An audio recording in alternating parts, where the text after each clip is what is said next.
Welcome to Wealthing Talks. I am your host, Alicia Castillo Holley, bringing you real-life conversations from Silicon Valley or somewhere around the world. We will talk about disruptors, angel investments, venture capital, and of course, family offices. Join me along with my children, their families, friends, disruptors, and investors as we explore the fascinating world of creating wealth in a completely different and authentic way.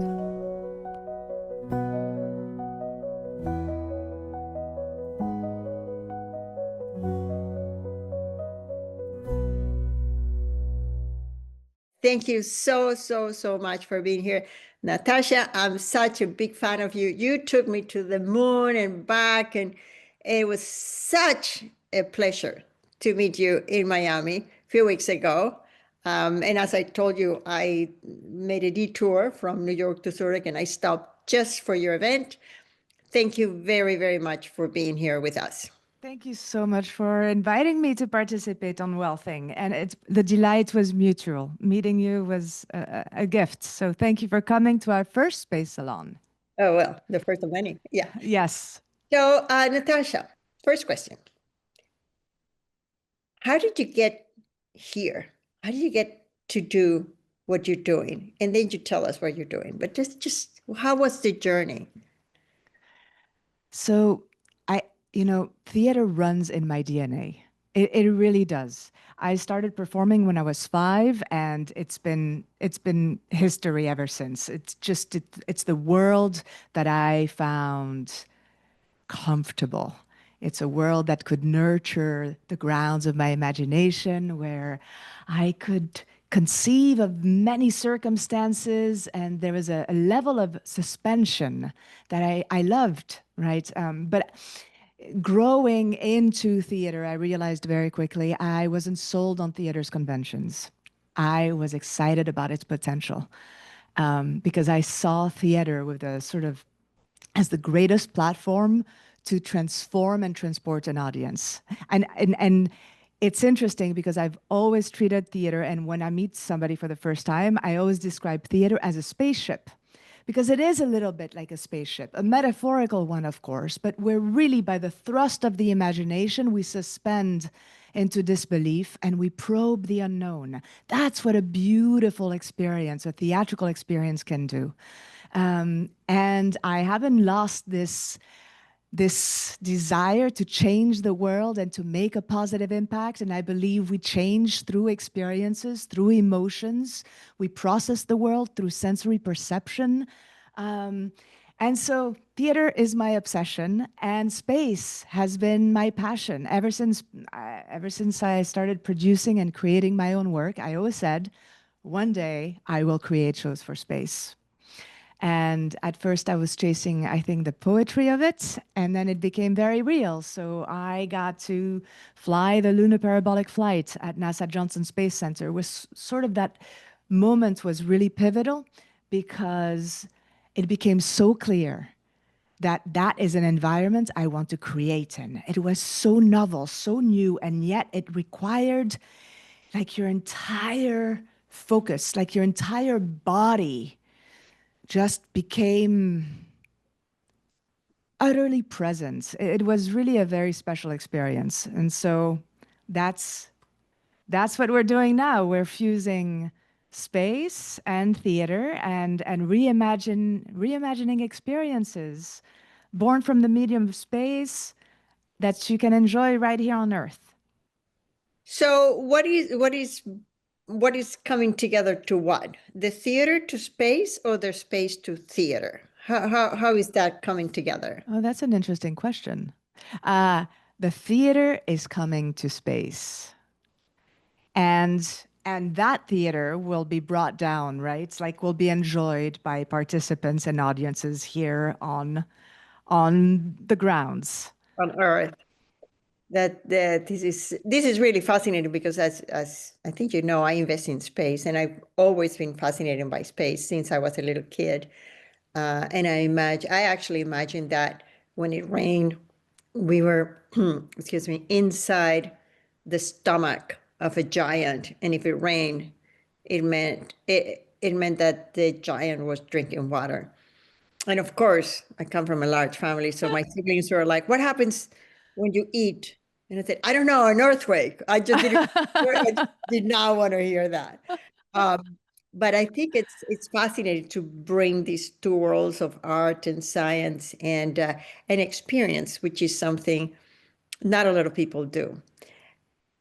But in that sense, you're an entrepreneur, and entrepreneurs create new worlds. Mm. So, what are the obstacles that an entrepreneur has to overcome in order to fulfill his, her, or their dreams?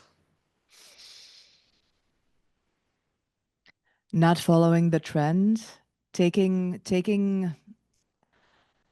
it's a twofold because the immediate answer I want to say don't listen to what other people say, but obviously you don't rise and you don't build without the input and the advice and the insights of trusted, brilliant individuals. They don't need to be your best friends. They don't, so it's both at the same time, right? It's seek advice from the mindful and the wise and the experts and experienced, and then but also don't listen to the noise and don't listen to what people will tell you it's impossible. People will find limitations, maybe to justify the fact that they are not aspiring to more. I don't know. um so that's, and then energy. I think we talk a lot about time and how time is precious, and for me I see time as an energy source or as an energy resource. So I think it's more about energy management than it is time management. And obviously, when you're an entrepreneur and you're getting started, it can be depleting because you're wearing so many hats, and it requires like this abrupt mental focus and a sort of a shift in modalities, right? And that's kind of there's a readjustment that needs to happen. But so keeping that energy, keeping that drive, and just and then there are the obvious obstacles. Funding is an obstacle, but it's also I think sometimes it's an opportunity, right? When you need funding, why not look at it from this is an opportunity to reach out to people you admire, to reach out to people you may want to work with, instead of thinking you're the victim of a circumstance. So I like to reframe paradigms, which I think is why I love theater so much, because it's a framework that allows you to rethink life, events, circumstances. Yeah, that's fascinating. It's really fascinating. Um, and I used to think, at least for myself, I mean, I lost counts of all the times that people told me you can't do this. And I would like, talk to the hand, talk to the hand. It doesn't even get into my ears. It's like, Mm. I'm sorry, I just have selective hearing. But it's really interesting when we look at the energy. I also look at the energy. For me, that's very, very important. And I wake up every single day thinking, "Oh my gosh, I have another day to live." It's to me, it's like a little kid's like, "Yes, Mm, do it. What am I gonna make today?" And it's a lot of fun. that's Um, beautiful. so so then that leads me to my next questions to you is what gets you excited in the morning saying, "Oh my gosh, I have another day. This is so cool." What we're working on, I'm finally tackling my moonshot, Alicia. Like it's been a long time coming. It's been 25 years coming. Uh, and it's the past 3 years, I've became really, really in full space focus. And completely obsessed. I have to be obsessed with what I do otherwise. And I think that's the energy too, right? Like um, and so it's the developments and seeing in real time the development of parables. I think what gets me excited as well is there's an audacity, right? Ah, An the aud- dairy. Yes, like there's an audacity about like from the Riñones. sea, from the grandeur of the mission, right? That's kind of that's self-energizing. Um, and working with my team, I mean, brilliant choreographers, performers, scientists. It's just it's delightful. Training. We just completed our altered gravity training, and that was really profound an experience. So everything is everything is moving and everything is an opportunity to learn, especially with this project where we're rethinking how we create and perform in microgravity and we how we prepare for it. So Okay, so tell us about the project with more details, because I am, I'm cheating because I saw your presentation, but a lot of our people haven't seen that, and some people just listen to it. They can't see it. And I that always is true. think about that because my dad was blind when he was older, and one of my neighbors, he's completely blind. So I'm always thinking, how do we bring these to people that are not able to see? So you have to describe exactly the project. I love it. It just made my month when I saw it. Okay, so go and tell us more about your project and give us the juicy details. Okay, okay. So we are creating a prototype for the performing arts in space, and we're starting with our first performance called Paraboles. It's a multimedia performance in microgravity that fuses dance, theater, cinema, and science. Again, born from the medium of space, but enjoyed here on Earth as an art film, an immersive installation, a documentary. We're filming everything, and that's going to be so exciting. And then, of course, we've got the biometric data that Yvette is gathering, and the building block of a training curriculum for future artists working in that environment. So treating the process and the development and the rehearsal and the research as part of the groundwork for for this curriculum as research in and of itself. Um, and it's been interesting because As I've been on this journey of space education and training, including at MIT, taking the new space economy program, and studying at the International Institute for Astronautical Sciences, one thing became very clear is that we're building the infrastructure to sustain us in space. but we're not really thinking and talking about what experiences will we experience once in space? What will we hear? What will we see? What will lift our souls? And I think oftentimes as an artist, as a creative, talking to other fellow humans, our craft is being taken for granted. But if you remove movies, music, dance, books, stories from your life, just as a thought experiment, we live through that. We live through these modalities. So this is what we're creating. Parables follows three characters holding on to their suitcases, to their lives, and slowly surrendering to the unknown.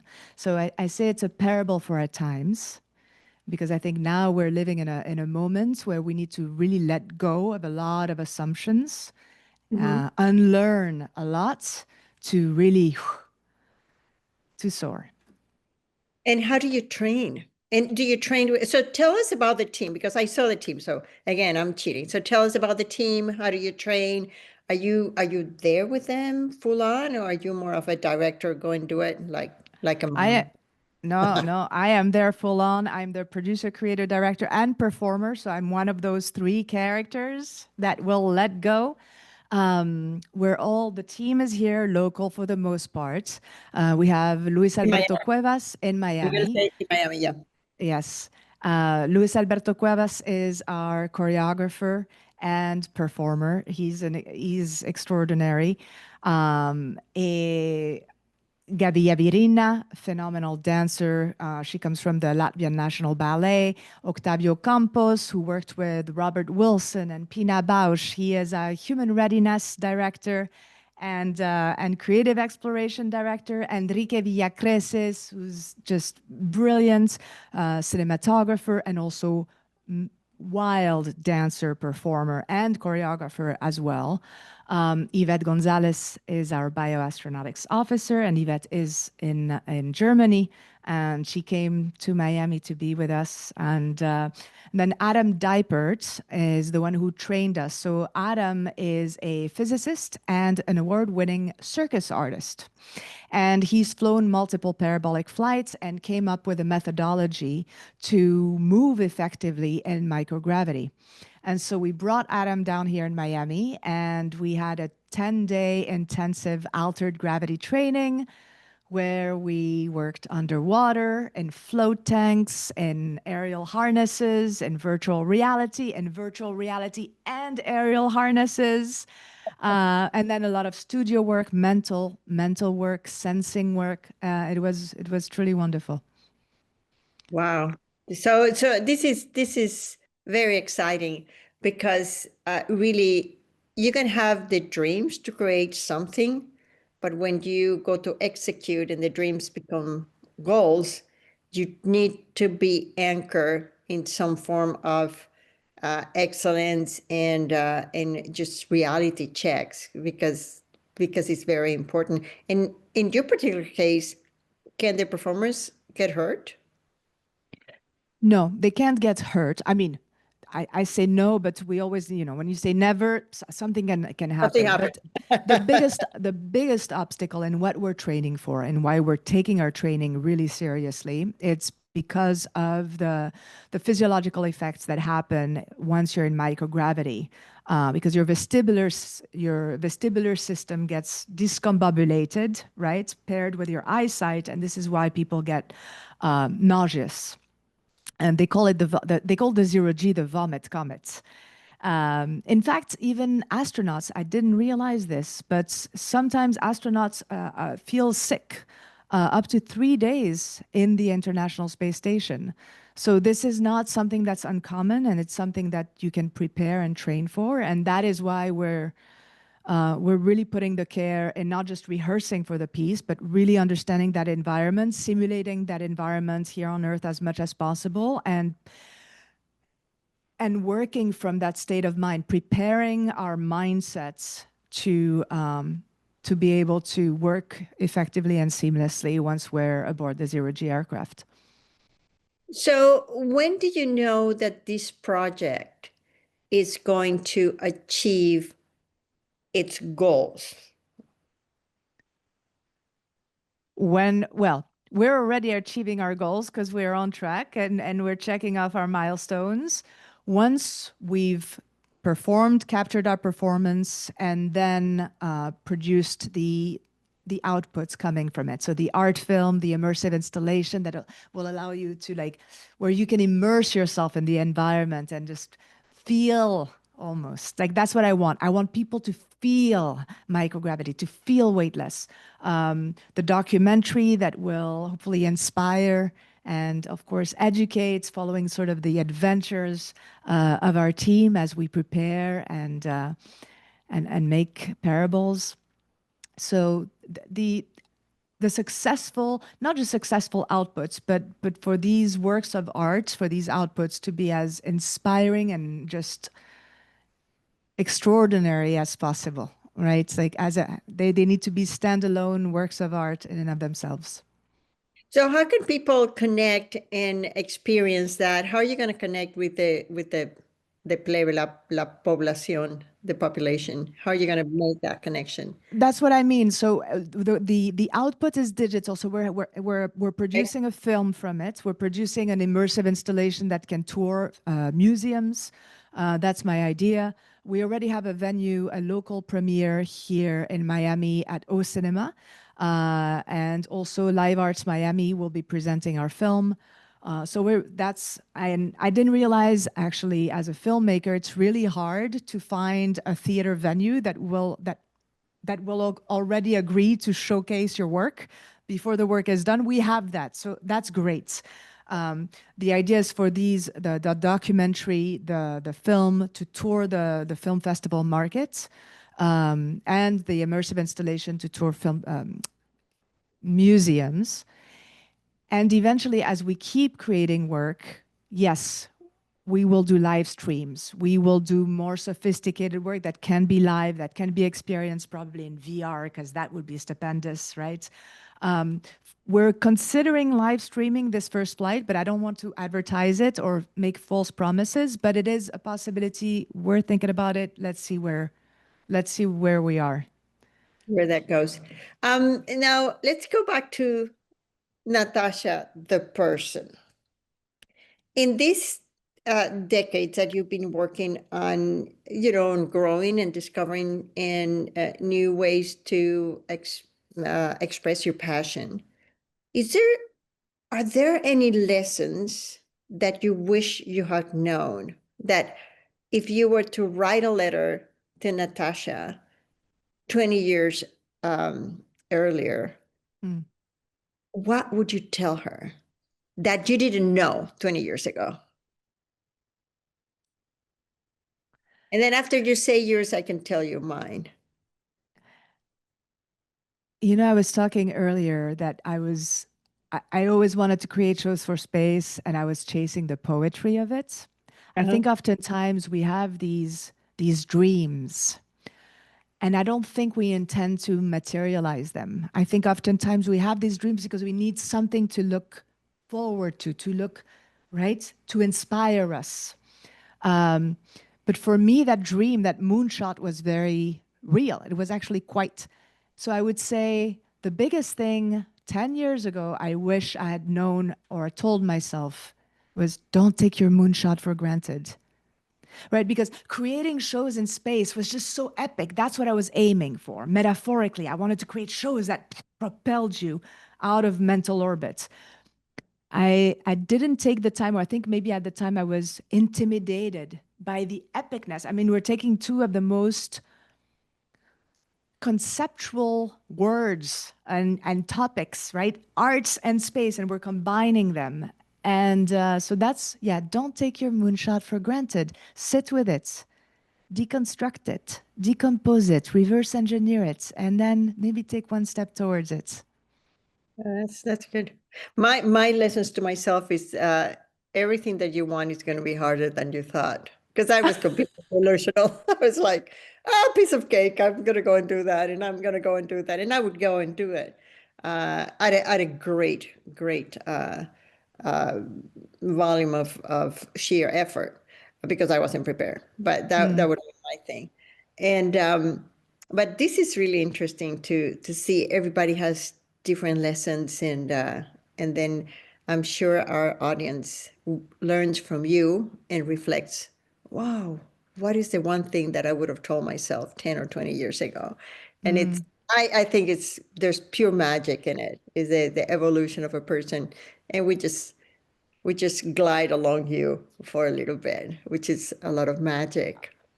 Where do you think you will be in 20 years? Now, if you were to write yourself a letter 20 years ahead, what would you tell yourself?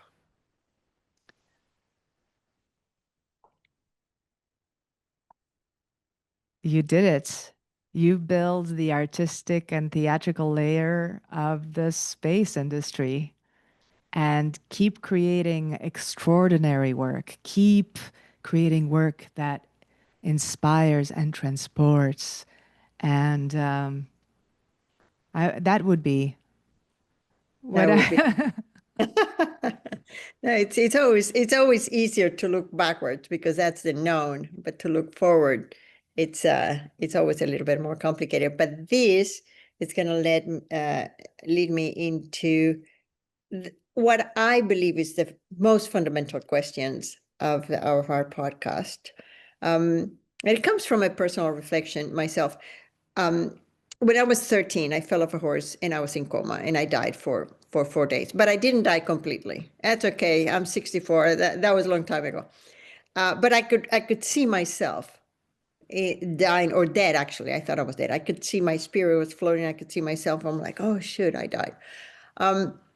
And a few days later, I don't know, because you don't keep track of time when you are in coma or when you're sleeping. But I woke up and I've never taken life for granted because this is like my second opportunity. But I always reflect on what is my essence and what is my essence when I'm not here in time and space. And this is the last question that I like to ask. And it's very, it's a fundamental question. Who is Natasha when Natasha is no longer here?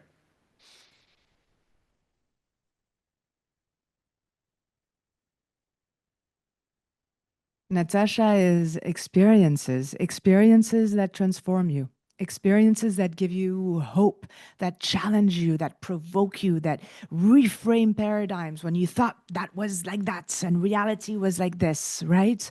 Um, it's um, it's work that inspires you to be better than yourself. I think that inspires you about the wonders of humanity. Yeah. Great, great. Well, Natasha, thank you so much for spending this time with us. I, you know, I wish people could have experienced what I experienced in your presentation in Miami, but I look forward to seeing the progress. How do people connect with you? They can actually visit our new website, artsinspace.com. Okay. And then also follow me, Natasha Tsakos, my website, where you can see my entire body of work and talks, and natashatsakos.com. Did I just say that? I did. And then Natasha Tsakos everywhere across social. So Okay, and you're looking for funding. So if people want to open up their wallets, you have a bucket that they could put their checks or their bills or their coins in. Do you have a proper way to do that, or to just contact you? How does it work? they we do on the arts.com, artsinspace.com. You can make a contribution right there. And of course, you can also send me an email, and I'd be happy to talk and take you through what we're developing and making. And also, contributions are tax deductible through our fiscal partner, Miami Light Project, who's one of our partners. So that's an important nugget. And then there's a lot of, I think, thrilling opportunities. So, as an individual patron, you can fly with us aboard the Zero G and witness the making of this first live. You get to fund the blueprints of an entirely new category. And how often does that happen? You get top billed producer credits across the art film, the documentary, the immersive installation.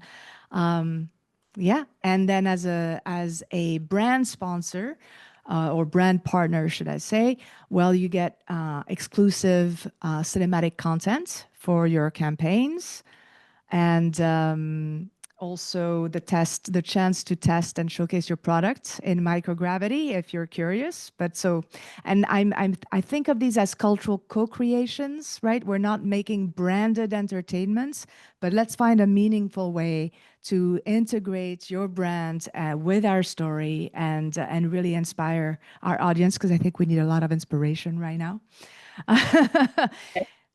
Yeah. So you have a chance to be a first mover in an entirely new category. Beautiful. Thank you so much, Natasha, for being with us. Uh, thank you. Thank you so much, Alicia. What an honor. Thank you.